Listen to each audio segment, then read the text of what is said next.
Welcome back, watchers. Come on in, you motherfuckers. As always, give us a follow on Instagram, YouTube, Letterboxd at Watching Out Loud, and then Watching Out Loud. Yeah, that's it. That's the one. That's the one. And then just like a friendly, cutesy reminder that on Thursdays we are doing lives. We call them Watching Out Loud Yap sessions. It's literally what it sounds like. We yap. We encourage people in chat to ask us questions, be silly, goofy with us. Drop into the chat. So we do that every Thursday. That's 5 p.m. Pacific Standard Time, 8 p.m. Eastern Time, and it's a good time. It's a good time. So fun. I have fun. Yes, it is good times. We do be having fun. Mm-hmm. So just straight into today. it. Yeah, let's hop in. Dive right in. The 2025 blockbuster. Was it a blockbuster? Say it was a blockbuster. It was pretty popular. You know what? Hell yeah. Sinners. Directed by Ryan Coogler, who was a Sac State alum, who the film program at Sac State, sorry, for anyone who doesn't know, we both graduated from Sac State, so we all went to the same college as Ryan Coogler. But yeah, the film program at Sac State really likes to tout that Ryan Coogler is an alum. But he did not graduate from the film program. It probably didn't exist when he went to the school. I think it was like he was like a business and finance major or something like that. So I think it's one of those things where it's like, yeah, cool that you went to the college, but like film program, maybe don't claim this idea that you're kind of responsible for the person who directed Black Panther. Maybe chill. Just chill on that a little bit. But anyway, what was your first impressions of this film? The first time I watched it was shortly after it came out, and I didn't like love it. I did think it was. Did you watch it in theaters No. first time? I watched so few movies in theaters. Like, Mm-hmm. it really has to be a movie I really, really, really want to see to go out of my way to spend $150 to go see a movie. Like Furiosa. Exactly, which the last movie we saw in the theater. together, and yeah, that ended up not being like a super big banger at all, so that was a bummer. Yeah. I think that's why, and if I do go to the movies, I typically opt for the drive-ins. But no, you can yap in peace. Exactly, in the peace of my car. But I did not see this in theater. I saw it in my home, and I didn't like love it the first time I watched it. Like, I wanted to like it a lot, and I did go into it blind like I do, so I had no idea what it was about. And I was telling you in a pre-app sesh, not this one, but another one, where I was like, I didn't even like realize they were like vampires until like pretty far into the movie. And that was my own negligence of like not paying attention, because like, again, this was a long movie. I wasn't pausing like I should. And for my attention span. Guys, she hasn't gone to the doctor yet for her diagnosis. As you can see, we're in the same clothes outfit, from last episode. So it's 5 minutes later after literally.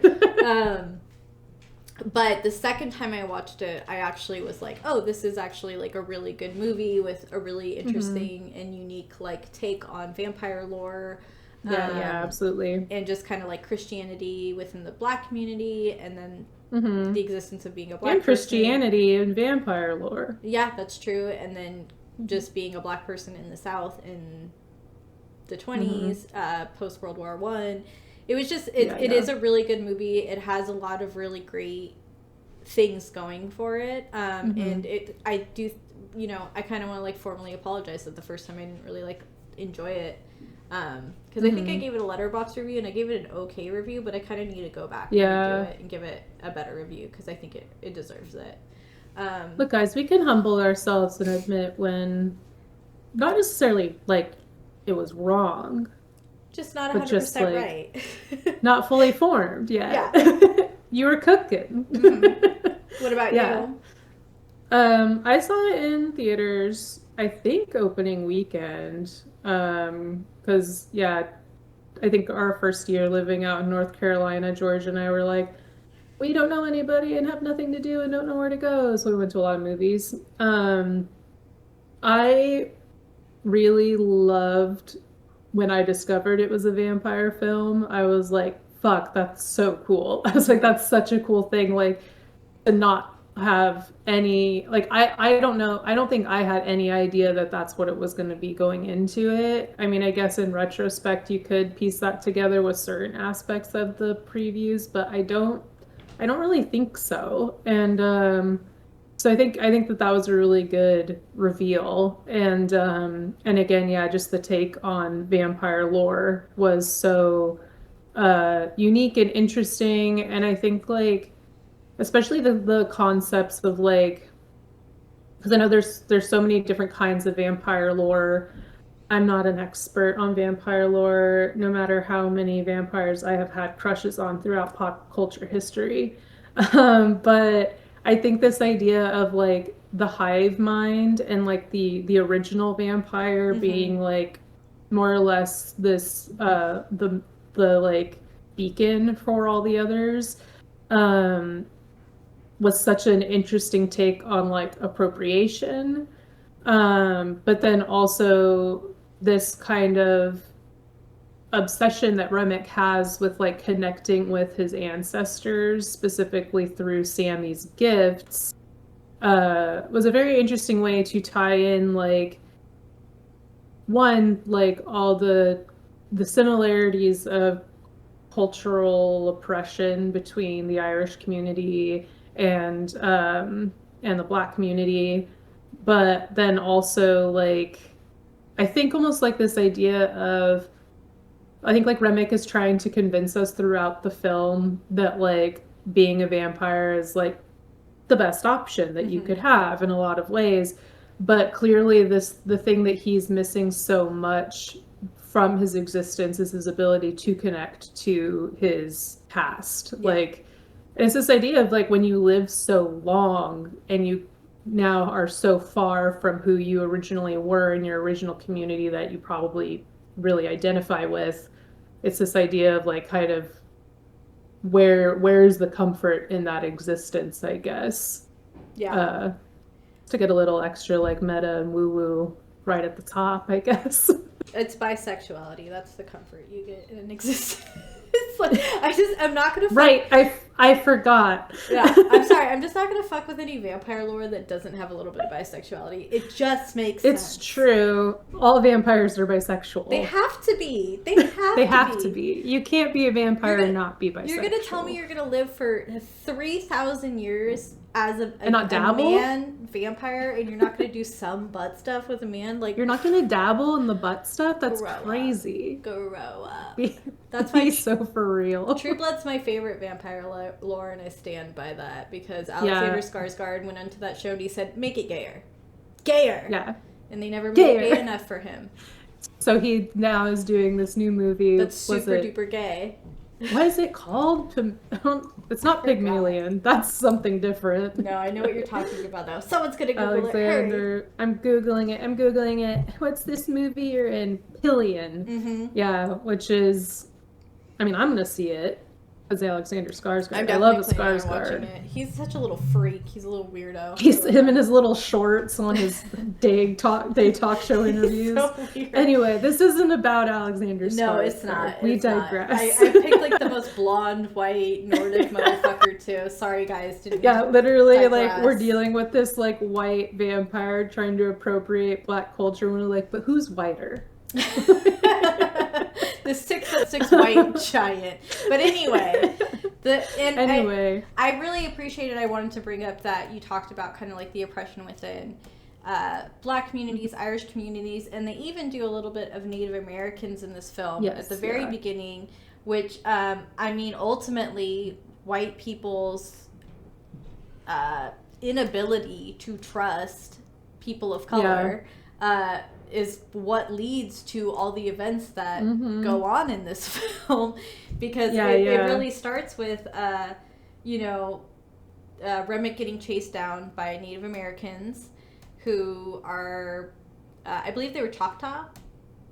Choctaw, yeah, and he's like, oh, let me in, and then we see the KKK robes, garb, I don't know, just fully out in the doorway. Which 1930s South. 31, yeah. Not that Sounds about right. Sounds about right. Tracks. But, God, just such clowns, too. Just so dumb. I'm sorry, but Grand Wizard is such a dumb name for your leader. It's so embarrassing. It's so embarrassing. They should really be embarrassed. End your lives immediately. First of all, kill yourself. Second of all, you should be embarrassed. Yeah, it sounds like a name that someone's coming up with to insult you, because there's nothing wizardy about them. They're just fucking losers in bed sheets.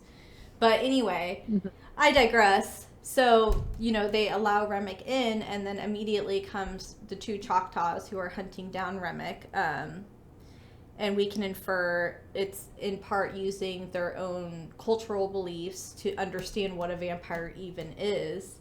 And the wife is immediately like, well, first of all, they disregard natives even being in the area. So talk about erasure. Yeah. Talk about erasure. Literally. They're like, oh, there's not even natives around these parts, dude. What are you talking about? We don't have those. There are.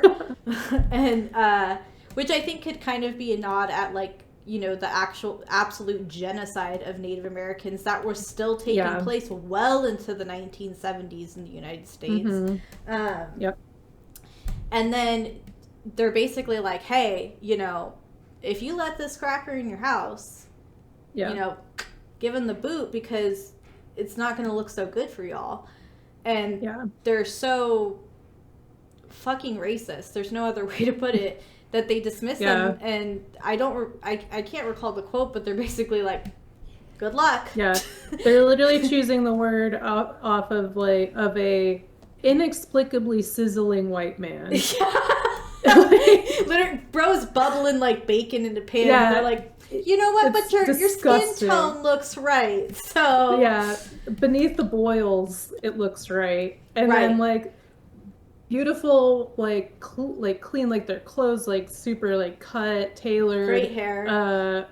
Great hair. Natives are, calmly talking to them, explaining what's what, and they're just like, nope. And I love that they're just kind of like, okay, well, the sun's going down, so fuck all y'all, we're out of here. And I feel like you might have read the same article as I did, The Price of Being Let In, Sinners in the Lie of Liberation by Misty Avenger. I read a different one. I read Myth, Metaphor, and Meaning, a deep dive into the overwhelming symbolic architecture in Sinners by Lazarus Safi. But that's kind of cool because we can both pull quotes from different people. Yeah, it just seemed like there was some overlap when we talked about it before, which, of course. But I like this idea that, she says sinners makes this absence of I'll go back a little bit about this Native American erasure. Colonization depended on silencing indigenous knowledge systems that could have threatened its logic, the logic of colonization. Sinners makes this absence felt through the exclusion and dismissal of Native characters. Much like reality, their eventual erasure from the film is not just a historical loss, it is the foundational wound of the whole film. Their departure shapes everything that follows. And so that idea of the honky woman literally says there's no natives in these parts. Natives show up, but then with the denial of their assistance and their knowledge specifically of what they're dealing with, the natives are now completely gone from the rest of the film. And because of that, everyone else is now exposed to basically the old world lore that is antithetical to Christianity and what Christianity says is real and actually exists. And therefore, the honkies don't know how to deal with it because they don't have, so even if you think of, white lore around vampires is very, what is it, more Slavic, Eastern European, which is going to have more old world folklore than this Western European and United States version of Christianity that distances itself more and more from there are aspects of Christianity in older more orthodox versions of Christianity that have pagan elements. Oh yeah. Absolutely. Whereas like this, you know, probably like post Martin Luther versions of Christianity deny those pagan elements that were intrinsic to a lot of original Christianity. Um, I mean, and so like the I white people don't have like a code for how to deal with this. absolutely, because if you even think about, medieval kind of, because so much of medieval art and literature is kind of surrounded around like demonic entities. We have incubuses, we have succubuses, we have I can't think of the term. I literally just had it in my head. Like when your kid gets swapped out by a demon, and then that little demon child. Changeling? Yes, changelings. Like there was so much of that imagery, in during that time, and even if we want to think about like kind of the first interpretation of vampiric lore, which can be inferred as like Nosferatu, that is all around a sexual oppression. Like in reality. So to have these white people who have really distanced themselves from these kind of fairy tales, if you will, and then we have this juxtaposition of the natives who are kind of still embracing it as it is a part of our culture, but do probably have some assimilation too, dabbled in there, as a means to deal with the vampires. It just kind of like goes to show like it's definitely like a white privilege, white ignorance kind of thing. Like if I reject it doesn't exist. Whereas like the natives are kind of like, no, this is just like a part of reality. And from the article that I read, which this kind of goes back to what you were saying earlier, but I just think it's like a really good statement. He says the vampires and sinners are not mere monsters. They are potent symbols of colonization, exploitation, and cultural appropriation. And then he goes further to say Remick and his clan are outsiders who crave what they cannot create: black music, vitality, and community. Their hunger is insatiable and their methods seductive. So yes, ultimately, like Remick does prey upon white people at the beginning, but the first thing they do when they hear black music is seek that out to try to take it. Yes, absolutely. It's cultural theft, literally, which we see rampantly still today. Yeah, still all the time. And I think that that's a good transition into like really what is so at the core of this film is like black music, specifically blues music. I mean, at the very beginning of the film, Annie, as a voiceover, kind of introduces this main theme and concept of like people that she says are capable of producing music so true that it can pierce the veil between life and death, conjuring spirits from the past and the future.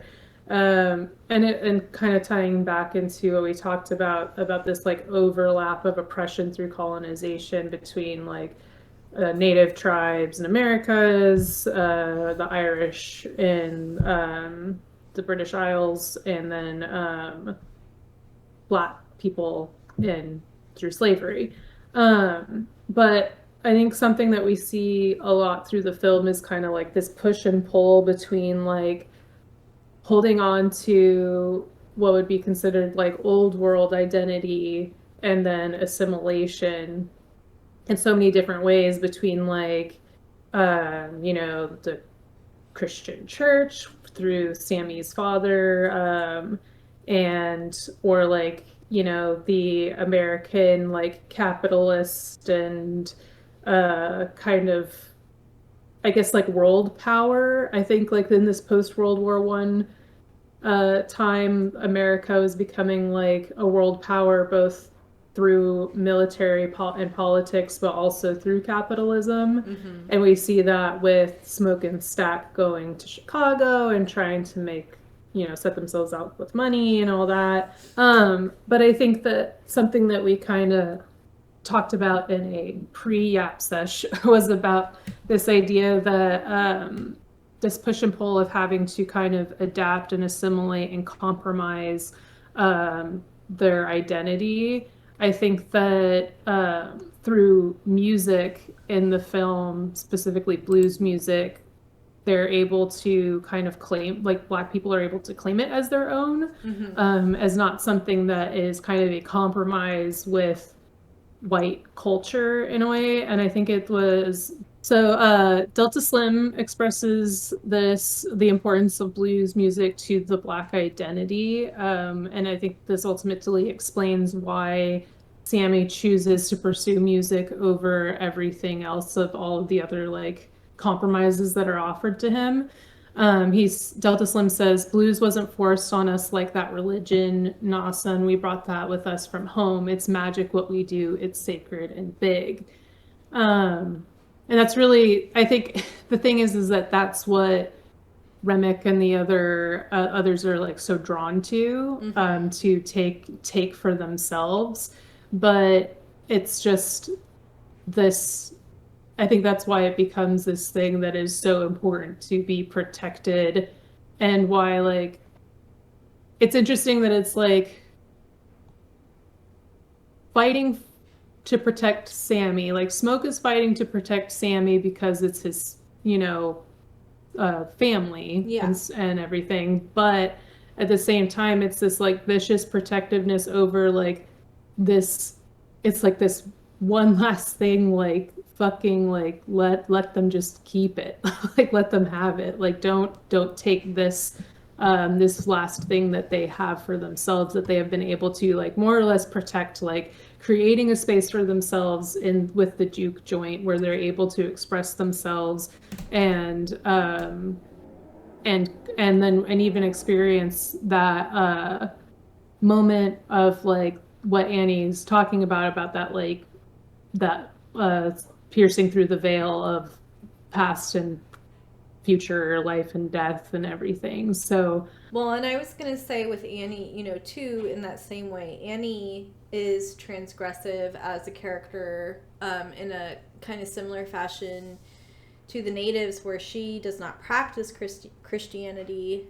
She practices hoodoo, which also goes back to their ancestral roots, and having that knowledge of a non-white religious practice also gives her the ability to identify.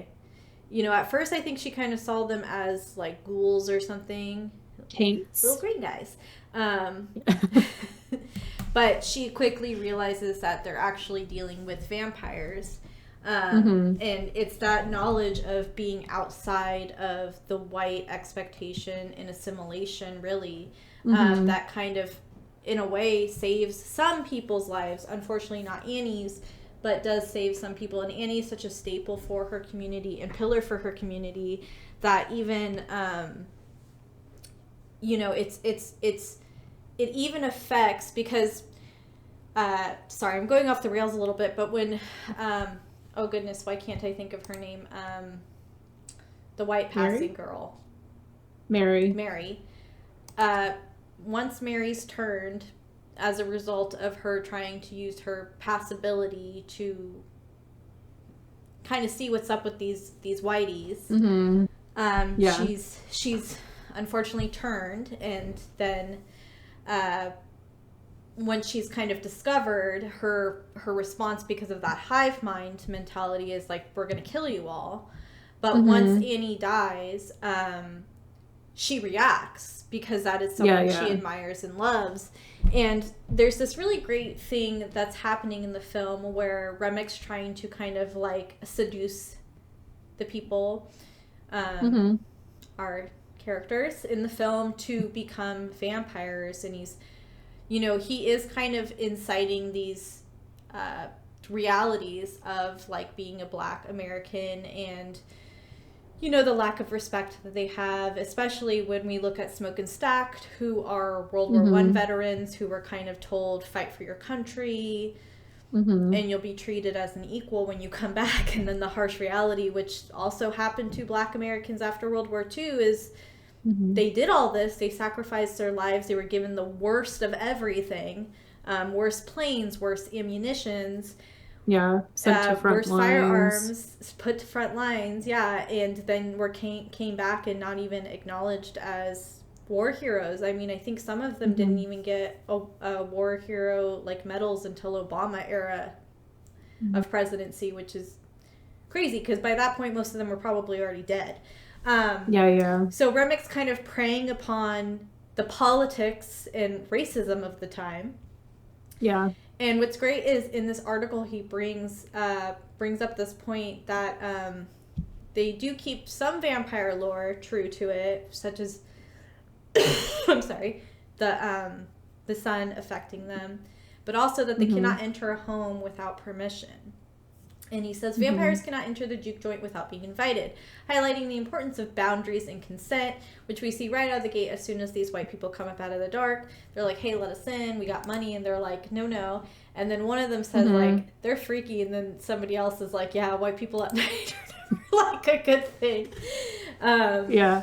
And then he says, however, when the community lowers its guard, the consequences are immediate and devastating. Some black characters tempted by the vampire's offer choose assimilation only to become complicit in their destruction of their own culture. And it's kind of like by siding with the vampires, which we can infer by siding with white people's ultimately the destruction of the uniqueness of being black, their culture, and the roots of being black, which can be tied to Annie's ability to stick to her roots by practicing hoodoo is a protection to some degree for many people within the community, whereas we see with the Sammy, whose father is desperately trying to get Sammy to lose his blackness by quitting music and align with whiteness in Christianity, which is very dramatic in the church scene with everyone. I believe you said in one like pre-reap sesh, like everyone's wearing white, everything's white, just really kind of hammering in the whiteness of Christianity that's being imposed on these people and how it is actually innately dangerous for them. Yeah. And that's it's interesting because Misty Avinger in her essay kind of, which I think I don't know if in your studies your professors did this, but a lot of like paralleling the studies of like Booker T. Washington and W.B. Du Bois, kind of as like counterparts to each other. Avinger does that as well in her essay, where she quotes a piece of Booker T. Washington and kind of refers to it as this idea that Black folk can find true liberation in submission, where and that's kind of like presented by Jedediah in a way, with like pushing this religion and doing your work and like kind of resigning yourself to this life.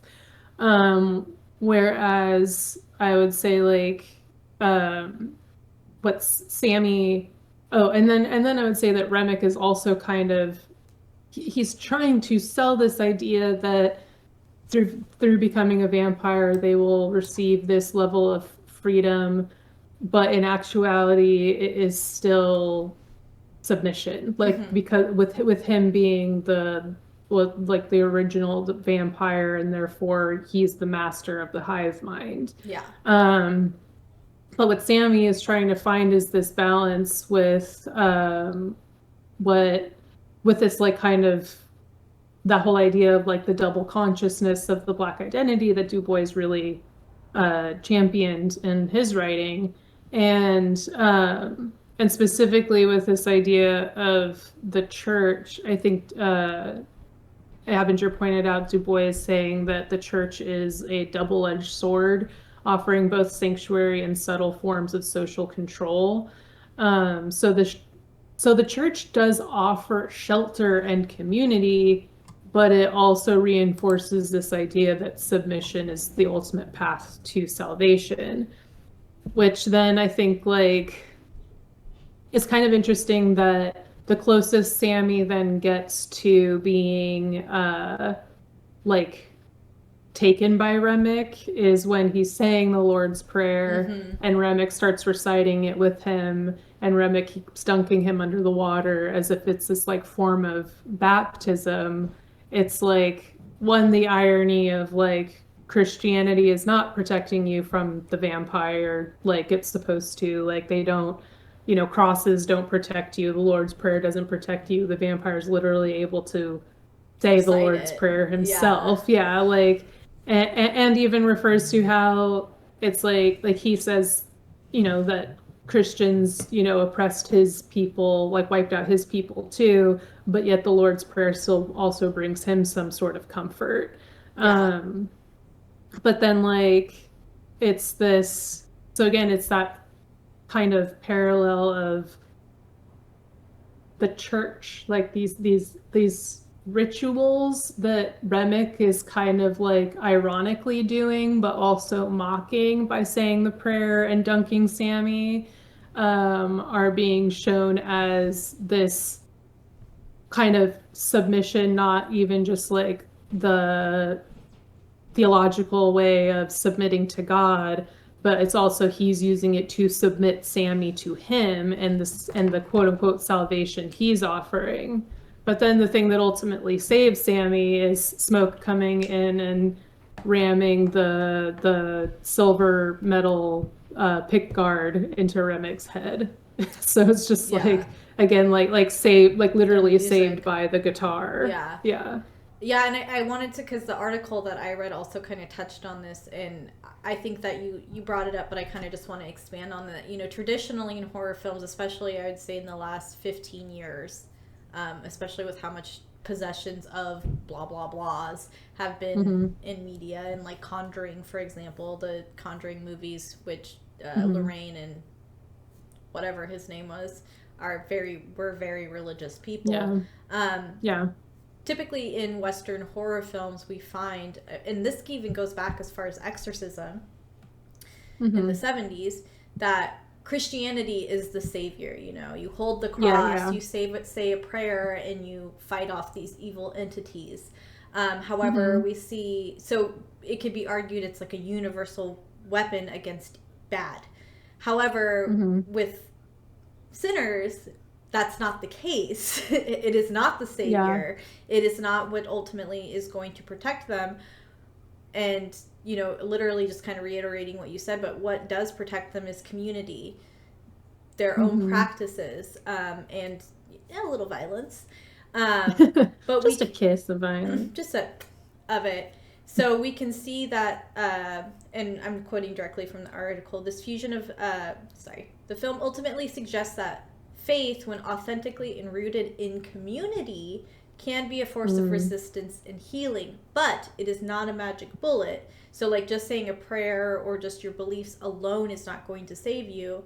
But the ambiguity surrounding the power of religion in Sinners mirrors the real life complexities of Black religious life, where faith has been both a refuge and a site of struggle. And Yeah. again, I can't speak to any of this from personal experience, but I can from my studies.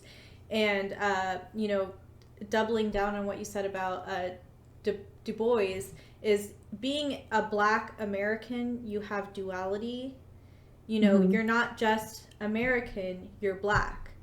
And Yeah. that's an experience that white people can't understand, because our, which is so ironic, really, because this is, Mm-hmm. a country of immigrants. Like, Yeah, yeah, yeah. whether you were brought here against your will or brought here for new opportunities or came here for new opportunities, as a white American, you're never a white first and then American. However, for a Black Yeah. person, it's always Black first, then American.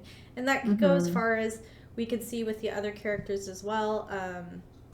I feel bad, I forgot. Grace and Bo Chow, who are Chinese and Mm-hmm. American. And so they really did a great job in this movie having various levels of oppressed communities, because we can even Yeah. infer that with Remick, he's probably goes as far back as Celtics, so who Mm-hmm. were pagan and ultimately killed out by Catholicism, like just straight up. Mm-hmm. But in turn, because of his desperation, as you had said, to regain, those roots, he's going Mm-hmm. to then oppress another community Mm-hmm. to fulfill that emptiness. Which then kind of, sorry No, if you're not I'm done. done. Which then kind of goes back to what we were talking about in Parasite, of this like creating tiers within oppressed communities, you know? So it's like this idea of trying to create like caste systems among the oppressed to, one, I think, create more positions of power for people who are being oppressed. So again, like the Irish were also oppressed by colonizers, but because they're able to take advantage of having white skin, they're able to further oppress Black people to make their position better, just in this situation with Remick. And we kind of saw that, we talked about that with Parasite, with between Mr. Kim and the man in the basement, or the Kims in general, and those. And so like I think we talked about this in, again, a pre-app sesh about like was it Foucault's ideas in Docile Bodies, about this idea of like the way for dominant powers to maintain power is by augmenting the differences among the lower classes, or those who are not in the positions of power. And so it's this and kind of almost like planting it that the augmentation of these differences are their own ideas. And so by kind of creating, and we see it so much with like the fact, like really kind of impressing upon like racial tension among poor white communities, is really such a fucking bullshit brainwash for rich white people to maintain their power. Well, even within the patriarchy, it's like it can go even, we can, you know, dissect it down even to that, whereas it's like, yes, as a white woman, you are not seen as an equal to a white man, but at least you're not a brown woman. And so, you know, we see conservative white women aligning with patriarchal white supremacy values, even if it ultimately is really devastatingly affecting us in a negative way. Yeah, absolutely. And so I think that what's cool about like the juke joint offers this space for community, this literal safe space for community. It's the only thing that like they literally have to invite people in for their protection to go away. And it's a space where, like you have the Chows, Chinese Americans, come in, and Mary is able to come in even though she is able to pass into the liminal space between the Black community and the white community. And something that I thought was interesting, I saw it in like a fucking TikTok or something like that.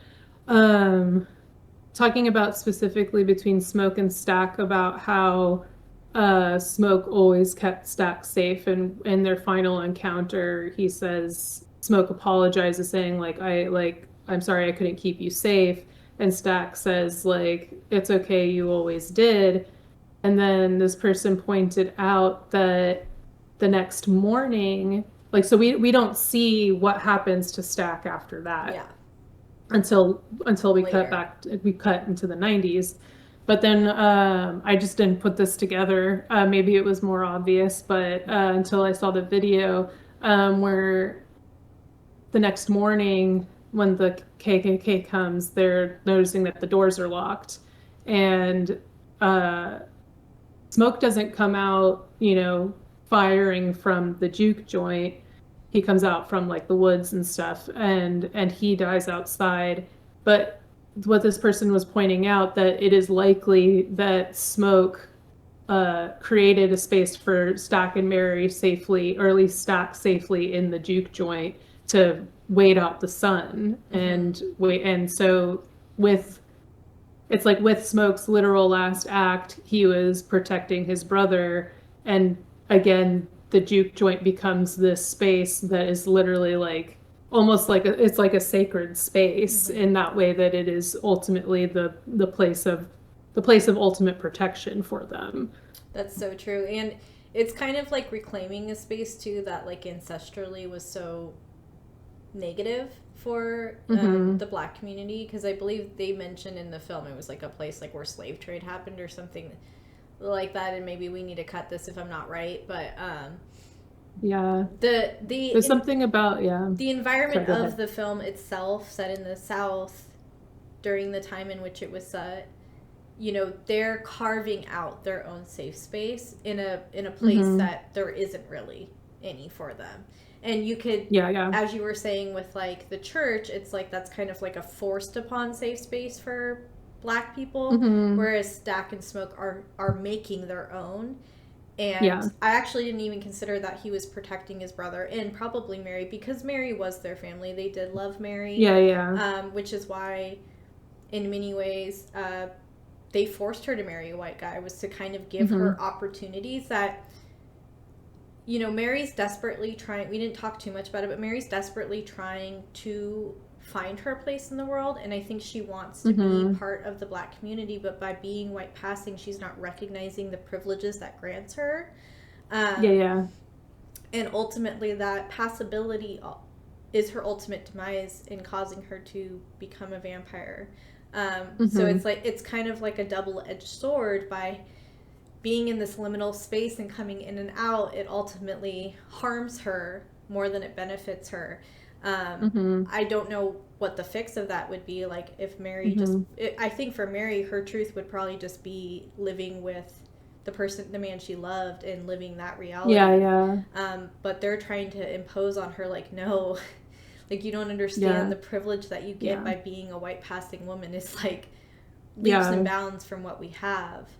Mm-hmm. Like Stack's way of loving her was pushing her into this, like, safer Yeah, opportunity of exactly. living. Yeah. Is that a great Yeah. thing? No, it's Yeah, not. yeah. It's not at all. Mm-hmm. But it was the harsh Yeah. realities of the time. Yeah, absolutely. And I think what's very interesting about this idea of the juke joint being that safe haven in the scene where Sammy's playing guitar and we see the performers of music past and future, that sequence ends with the juke joint burning down and them all being fully exposed. And so it's like ultimately the answer, the way it should be, is that they don't need to have this safe space. They're Mm-hmm. able to be out in the open and express themselves and live this so freely and authentically.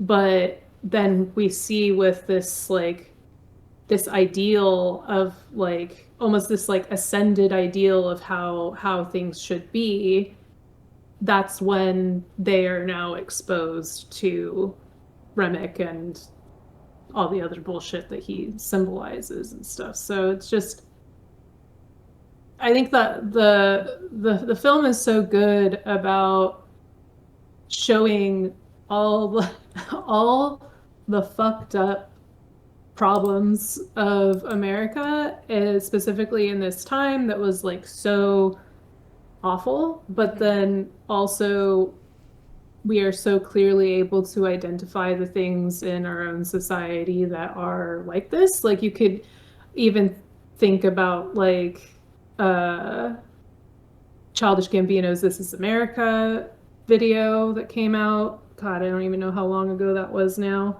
But just this idea of like appropriating Black culture for entertainment while using that as also a way to oppress Mm-hmm. Black communities is just, it's like this never ending story. It's a cycle. It's a cycle, Yeah, unfortunately. You know, even like yeah. we said in uh, Parasite, you know, it's a cycle of poverty. It's a cycle. And I mean, we can literally still see this, you know, like within black communities. I mean, Tulsa Hmm. happened about 100 years ago. And, Yeah, you know, that was Black Wall Street. And yeah, again, it was like they created a space for themselves. White people couldn't handle that. And so it was ultimately destroyed in the same way that the juke joint was. And yeah. uh, that oppression is a long standing, you know, mar on American culture, Hmm. unfortunately. And,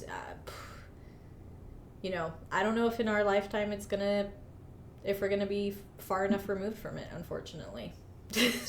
Yeah, and because I think it's one of those things of like, uh,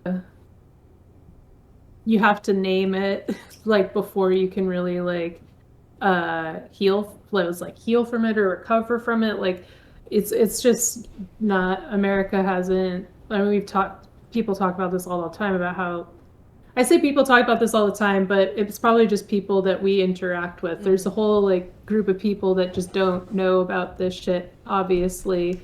But it feels like it's one of those things that you just have to keep saying all the time because there's still people out there that don't hear it, where it's just like America hasn't reckoned with its past. And until it does, shit's still just gonna keep being bad. But I guess it's like the best things that can be done are like having films like this in especially in pop culture and having these conversations in these like pop culture venues, I think really allows the conversation to include a lot more voices and to reach a lot more ears. Hopefully, and gain a little perspective that maybe you wouldn't have because you're never going to experience that. But I could tell you one thing is taking it out of history books isn't going to fix anything, so... Yeah. Yep. And so, on that note...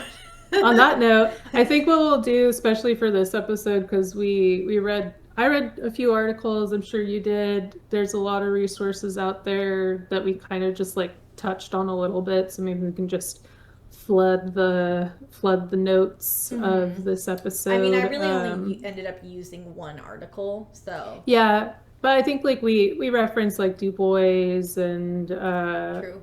I think like stuff that we could even like we very like briefly brushed on Mary's experience, but we could like plug some Nella Larson books and stuff like that. That would be good things Fantastic book, to kind of. By the way. Yeah.